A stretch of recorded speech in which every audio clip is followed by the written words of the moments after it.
¿Ahí se ve mi pantalla? Sí, perfecto. Bien, genial. Bueno, a nivel de introducción y para no olvidarme de nadie, coloqué esta filmina para explicar que yo soy ingeniero biomédico, estoy haciendo el doctorado en ingeniería en la Universidad Austral, básicamente unido o adoptado por el grupo BioMed de la Universidad de La Plata, que tiene una tradición en el estudio de ingeniería de tejidos. Yo desde hace varios años también soy parte de la unidad de planificación 3D y cirugía asistida por computadora del Hospital Austral, donde se ha hecho gran parte de la introducción, del trabajo introductorio que yo traigo acá, que es un antecedente interesante. Bueno, yo también soy parte de esta empresa que se llama Mimesis, y el trabajo que mostramos aquí está financiado en gran parte por el programa PIDEF del Ministerio de Defensa. Desde hace, como yo les decía, ya alrededor de 12 años, yo me dedico al diseño y la fabricación y acompañar hasta la fase quirúrgica de implantes médicos. Estos implantes que hemos desarrollado en estos años son implantes a medida para patologías muy características y muy extraordinarias en general. Son pacientes que tienen gran pérdida óseo, lo cual lleva siempre la demanda de la performance de los dispositivos al extremo, ¿no? Hemos recorrido diversas áreas, por ejemplo, hombro, codo, mano, reconstrucción acetabular o cadera, miembro inferior, tobillo, pie, etcétera. Esto es como para ilustrar un poquito ese antecedente. Y eso me llevó a lo largo del tiempo siempre, o no llevó en realidad, porque siempre trabajamos en equipo, médicos y cirujanos, e ingenieros, a tener estas preguntas, ¿no? Que es, ¿cómo podemos generar implantes óptimos? Porque hemos generado y convivimos en la práctica de la traumatología con una gran diversidad de paradigmas y de diseños diversos, y bueno, a lo largo del tiempo han ido evolucionando. Hoy en día hay un menú bastante grande, pero no está tan claro cuál es la dirección óptima, que de hecho hoy se ve posibilitada por posibilidades de manufactura que nos permiten generar geometrías mucho más orgánicas y mucho más libres, como por ejemplo la impresión 3D, que es la forma en la que nosotros fabricamos estos implantes. Entonces, ¿cómo generar implantes óptimos basados que respeten la anatomía del paciente, que sean sinérgicos con esa anatomía y con su biomecánica? Para ponerles un ejemplo, si vamos a hacer un reemplazo de algún hueso del pie, debe respetar la anatomía de modo tal que el paciente, luego de recuperarse, pueda volver a ponerse el calzado, por ejemplo. Pero también debe respetar la biomecánica para que, evidentemente, no sienta dolor o eso no se repercuta en una deformación en algunas de sus otras estructuras óseas o de sus otros miembros o articulaciones. Por otro lado, todo lo que nosotros incorporamos al cuerpo tiene interacción en particular en la rama de la traumatología, que es donde yo tengo más experiencia, con el sistema musculoesquelético, pero también con partes blandas, y pueden ocurrir interacciones tales como incluso la osteointegración, que sería el ingreso o el crecimiento de tejido por dentro del implante, es decir, la generación de un híbrido implante o scaffold organismo, ¿no? Eso es algo muy interesante. Y bueno, uno de los principios que nosotros siempre, yo trato de emular, es la imitación de la naturaleza. Por eso uno de los grupos en los que trabajo se llama de esa forma, Mimesis, ¿no? Los principales problemas, o sea, ¿por qué requerimos una optimización de los implantes? Uno de los principales problemas que limita la vida de los implantes es el aflojamiento aséptico, que es un aflojamiento, es un nombre elegante para un aflojamiento que, digamos, no se sabe muy bien por qué ocurre. En particular, se sabe que en algunos casos los huesos o el tejido óseo adopta al implante y se genera una interfaz que no tiene un componente fibroso, sino que es simplemente hueso en contacto estrecho con implante, y eso genera usualmente una vida casi ilimitada del implante. Podría estar limitada por el segundo problema, la falla mecánica, pero como les decía, hay veces que eso no ocurre. Hay veces que el implante no llega a fallar por falla mecánica, es decir, por fatiga y rota, sino que falla antes y se afloja. Básicamente el hueso alrededor del implante no crece y se adhiere y está en íntimo contacto, sino que se genera una barrera fibrosa. Una de las sospechas en la literatura y una de las sospechas también en la práctica clínica es que eso se debe en gran parte a una asimetría muy grande en el comportamiento mecánico del implante. Y ahí es donde comienza el fundamento de mi tesis, que es la optimización mecanobiológica, es decir, la optimización del comportamiento biológico en relación al implante por medio de la variación o la mejora del comportamiento mecánico, de la estructura mecánica del implante. Y ahí es donde se une, de cierto modo, la ingeniería y la medicina, ¿no? Avanzando un poquito más, digamos, pistas o intuiciones de por qué se puede generar ese aflojamiento aséptico. Bueno, el hueso, que es el tejido principal con el que estos implantes tienen contacto, es un organismo, es un tejido vivo en realidad. Está vascularizado, está compuesto por células, es un tejido dinámico que todo el tiempo se está reabsorbiendo y todo el tiempo está volviendo a construir matriz extracelular, que en este caso es una matriz calcificada, dura, digamos, resistente, pero en realidad elástica. Y ahí hay una de las claves que mucha literatura da cuenta de ello, que es que esa capacidad o esa característica de elasticidad, al no estar presente en un material con el cual nosotros ponemos a este tejido vivo, elástico, dinámico, hay una respuesta que puede ser la causante de ese aflojamiento aséptico. Eso tiene que ver con un descubrimiento de hace ya muchos años que se llama Ley de Wolf y que de cierto modo postula que la transferencia de carga en el hueso es lo que condiciona o regula la estructura ósea que un hueso específico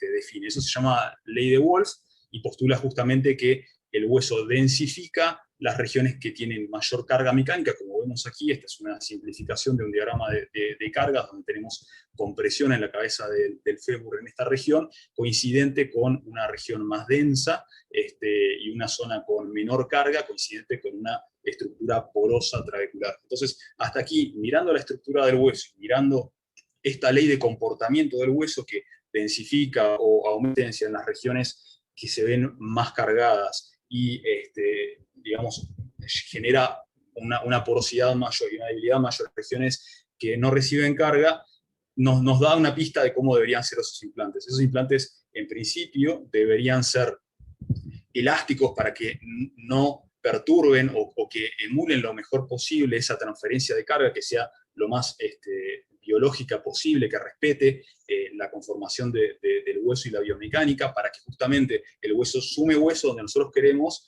y si reabsorbe, lo haga también en una región que no es importante para nosotros. Y por otro lado, la estructura debería ser porosa para que permita la integración de los vasos sanguíneos, lo que se llama neovascularización de la estructura, y la población celular también. Entonces, tenemos esas dos características, y es algo que si hacemos implantes correctamente, si respetamos esos principios, se observa esto. Este es un análisis que hicimos sobre un implante colocado en un paciente específico, donde nosotros pudimos aislar la matriz calcificada y ver un hueso integrando esa matriz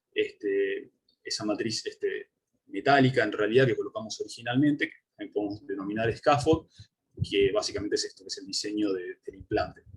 Entonces, eso a modo de introducción, esos problemas se podrían llegar a mejorar mediante implantes optimizados en porosidad y optimizados en comportamiento mecánico. Entonces, el resumen del proyecto es, básicamente, nos propusimos en la primera etapa lograr una base de comparación acorde a los resultados más exitosos en la bibliografía, para poder tener un grupo de control para la segunda fase, que es la optimización de esas estructuras. Para eso nosotros definimos un modelo animal, que es oveja, básicamente un modelo ovino, que definimos también la posibilidad de hacer una remoción de un fragmento de fémur en este modelo para poder estudiar la regeneración ósea, repitiendo en realidad un diseño experimental exitoso el ejemplo más exitoso que encontramos de literatura de regeneración en defectos críticos en huesos largos. Bueno, para llegar acá, sí, lo que inicialmente hicimos, ese es un trabajo que ya yo presenté en la reunión anterior que tuvimos, una reunión anterior similar a esta. Básicamente lo que iniciamos a hacer es hacer un diseño de esas estructuras porosas. Esas estructuras las diseñamos tanto a nivel de porosidad, pensando en la biología, en la neovascularización y en hacer atractivo el scaffold o esa matriz para las células óseas, imitando la trabécula del hueso nativo.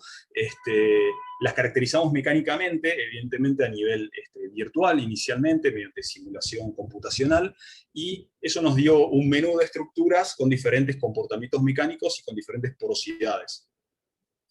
Lo que hicimos luego con esas estructuras fue caracterizarlas mecánicamente ya ahora a nivel físico, con un testeo mecánico en una máquina de ensayos, y una vez que pudo validar que tanto las características macroscópicas de porosidad como las características mecánicas de resistencia, elasticidad y demás eran las que nosotros habíamos apuntado en un primer momento, pasamos a la fase experimental. Haciendo un pequeño recorrido, bueno, la etapa 2 es una etapa en la que estamos actualmente. Pero haciendo un pequeño recorrido por esa primera etapa, estas son algunas etapas de diseño, o algunas imágenes de esa fase de diseño. Las voy pasando rápido porque de hecho lo presentamos en algún momento.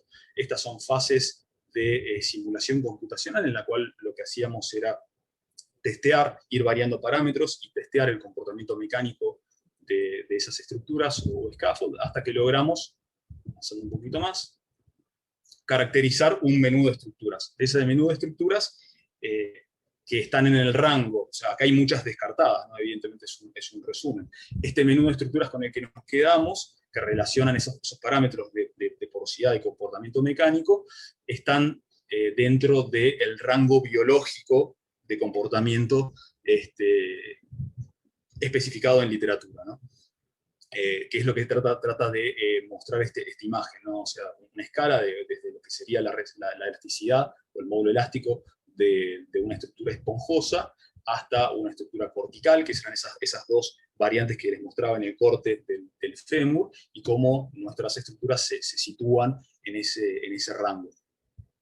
Nosotros tuvimos, sin embargo, que elegir una para poder testar. Bueno, este trabajo se presentó en el 2018 en este congreso, y bueno, las estructuras fueron fabricadas por medio de manufactura aditiva, que se trata de un láser que influye sobre una cama de polvos para poder soldar e ir generando la estructura, ¿no? Este es un resumen de la fase experimental de testeo físico de las estructuras con una máquina de ensayo, y esto, bueno, es un resumen del comportamiento mecánico de esa estructura y el módulo elástico final logrado por esa estructura que, como les decía antes, de ese menú nosotros elegimos para poder hacer el testeo en el modelo animal.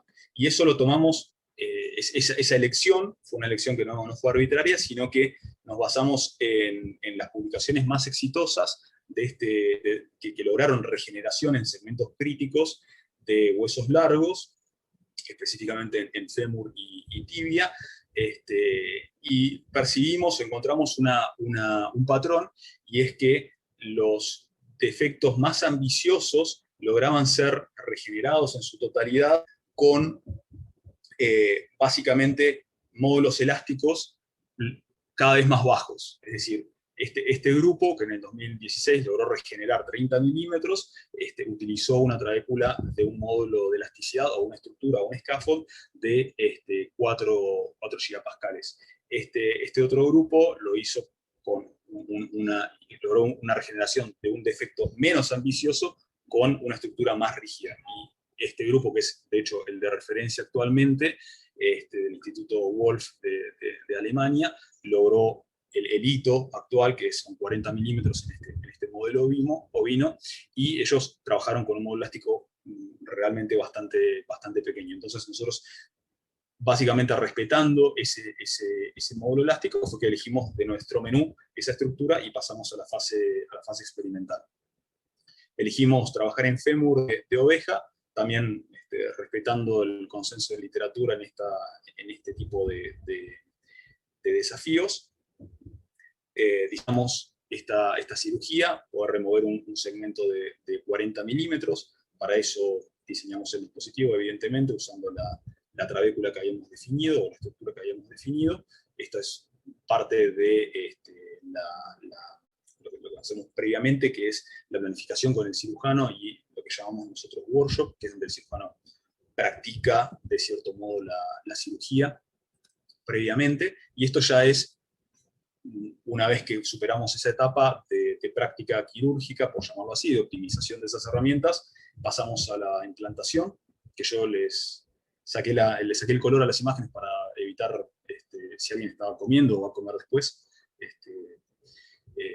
evitar algún tipo de problema. Y bueno, eso ya es directamente la primera radiografía que nosotros logramos, y esto es la evaluación. Este segmento que se da aquí en realidad es la tomografía de este segmento, reconstruido en 3D y evaluado con respecto a la planificación. Eso era para ver qué tan exacta fue la ejecución quirúrgica, y fue muy exacta. De hecho, aquí prácticamente no se puede medir la distancia entre el hueso removido y lo planificado.